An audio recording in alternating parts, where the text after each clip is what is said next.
Hey y'all, welcome back to No Pan Left Behind. This is a makeup usage project where I am attempting to use every single shadow in my collection at least one time. And I've actually layered in an additional rule that I don't want to buy any eyeshadow until I have completed the project. So that may take me a year and I may not be successful, but so far so good. I've been doing this for approximately a month. I'll link a video where I introduce the project and talk about the rules more thoroughly. But I just wanted to give an update. So I currently have 4 pans that I'm working through, and basically as I go through an entire one, I'll roll it out and then I'll roll a new pan in. And then I have 5 single shadows that I'm working through, and I'm just gonna try to work through all 5 and then roll them all out in one batch. So basically treating the singles kind of like a palette. Um, so far I have made pretty good progress. I'm tracking it in my Hobonichi, which very conveniently happens to have graph paper, and I've just made little sort of grids to represent the different palettes and X them off. I'm not noting multiple uses of a single shade because the goal is really just to give every single shadow at least like one use. So I've actually made a lot of progress on my Machina palette, which is not surprising, considering that I really love this palette and I loved playing with it before I even introduced this project. So here it is, and I'm actually wearing let's see. Yeah, I'm wearing all of the purples today, and then I'm wearing these 2 pinks as well. And, oh, and the white. I used the white to blend out the edges of the purple, which is something I saw on Beauty and the Frizzes channel. And I've been doing it a lot lately, and I really like how it softens the edges, and it makes it seem like you're better at blending than you really are. But yeah, according to my grid, I only have 4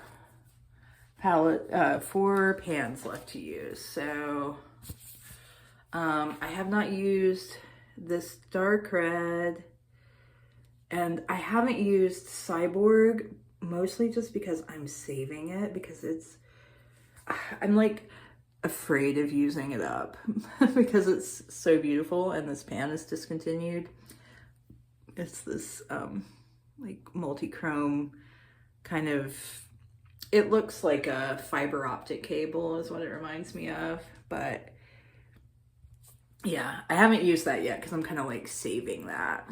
And then I've also got I need to get like some little stickers or something I can put on these. I also haven't used, yeah, okay, there's Cyborg, I haven't used this dark olive shade, and I haven't used Oxytocin, this red, and I haven't used Oxytocin, this one, or this one. And it might actually be kind of, well, I was like thinking it might be kind of fun to try to do a look with those 4, but that's going to be tricky since these are kind of opposites on the color wheel. They're going to like, you know, cancel each other out without a transition shade and just kind of turn to like a muddy gray brown. But yeah, I've had a lot of fun using this one, and I'm gonna really miss it when I roll it out. I might end up cheating and pulling it back out just to play with sometimes because I really like it. And then the other one that I've actually used up all the way is my Naked 2 Mini. And I'm gonna keep this one in rotation. I'm actually not gonna roll it out because since all of my other shadows are colorful, I feel like I need this sometimes just to kind of, you know, neutralize a look or I don't know, sometimes I just don't want to wear a colorful eyeshadow, so I'm just gonna keep this one in until I roll in another palette that actually has some neutrals. But this is like a favorite go-to just because it has all these kind of cooler toned taupes, and it's just really good for like everyday eye makeup. Yeah, I mean, it's classic for a reason. And then the other two that I rolled in were these ColourPop 9-pan shadows that I got in a mystery bundle. I got this one. This was probably the one I was, sorry about the ring light. This was probably the one I was least excited about, but I've actually enjoyed using it, yeah. And I don't have like B-roll of eye looks that I've done with these, unfortunately, but I have used these palettes in a couple of my recent videos. So there's, I think, like a fragrance video where I have like plum eye makeup. And yeah, the only three I have remaining to use in this are the Do or Dough, this like more grape colored Chicklet, and then Bare Minimum. Yeah, I don't know, just because, I don't know, I just haven't been drawn to this color. It is pretty though, but yeah, it's kind of weird because a lot of these are more like red, and then that one is so purple. But yeah, oh, that might be, yeah. Yeah, I think I could do something pretty with this. And then this one, I really like Kitten Fish. It's like kind of like a violet or lilac. It's like a lilac color. And one day I put it under my eyes and I really liked it. It looked kind of freaky. It's just a melange of them. And then this one, Mr. Sandman, it's really pretty, but it's like this texture is flaky, and the time that I used it, it just looks so like crusty, and it highlighted this, like I have this bump on my eyelid that came out of nowhere, and it like really highlighted that, so I don't love it. So yeah, this has gone better than I thought it would, but I'm at the same time excited to roll it out. And then the peach one, same story. I've used 3 of the 6 in this, and so I still have to use Centerfold, Glaze It, and then Mr. Sandman. And this is Mr. Sandman is pretty. It's like this glitter with like a peach shift to it, but it's not something that I'm drawn to use just because it's like these big chunks of glitter, and it's I mean, I have a glitter glue, but it just gets all over your face, and it like gets in your eyes. So as much as I think it's a pretty thing, I've like been kind of dreading using that one. And this is another weird one where, you know, it seems like you can make a gradient with this, but you really, like, a lot of the undertones are very different, and it's actually like a lot of these shades don't really go together the way you think they would. Unlike like my Blend Bunny palette is arranged like really beautifully, and everything like makes sense. Like if you just go down the rows, everything goes really well together.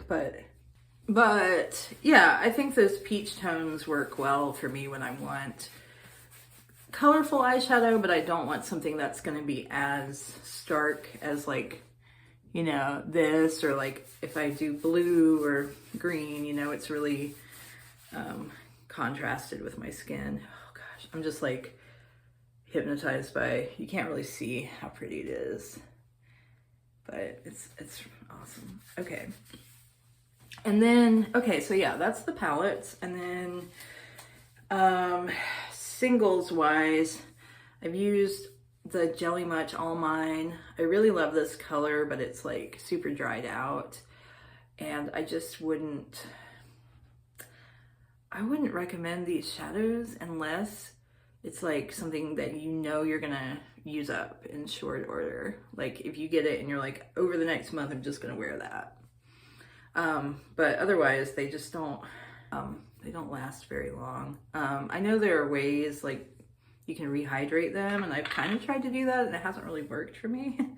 I've also used this like rose gold shadow stick. I had to do like a powder base underneath just because it slides off pretty much. And then this One Size liquid eyeshadow. I really like this. And it's just this like beautiful brown and really pigmented. So you can sheer it out a good bit, but it's still, yeah, I think it's really pretty. And it makes my eyes pop. It's called an eye popper, which makes it sound like someone's squeezing your neck and your eyes are popping out of your head. But anyway, I still haven't used the Super Shock Shadow REM. And then I also haven't used this e.l.f. No Budge Cream Shadow in Golden Rays. And I've just been kind of avoiding it because it's so, like, it is so stiff and like gross, and it feels like horrible on your eyelid. Like you can just feel it at every moment. I guess I haven't decluttered it just because I'm like, it does really show up, and it's nice if you want like this bright orange, but I don't know.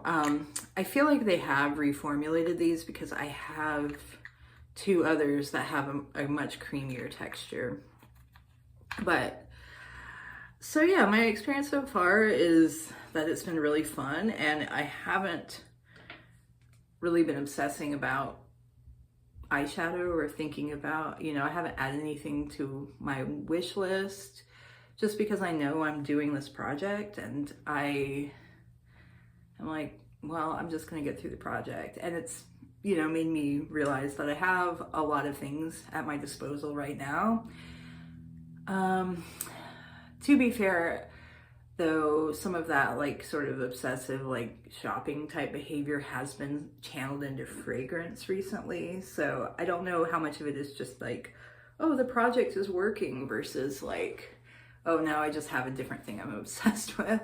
But so far, I mean, it's definitely like quelled the desire for new eyeshadow, and I haven't even really been like consuming content about, you know, palettes and things.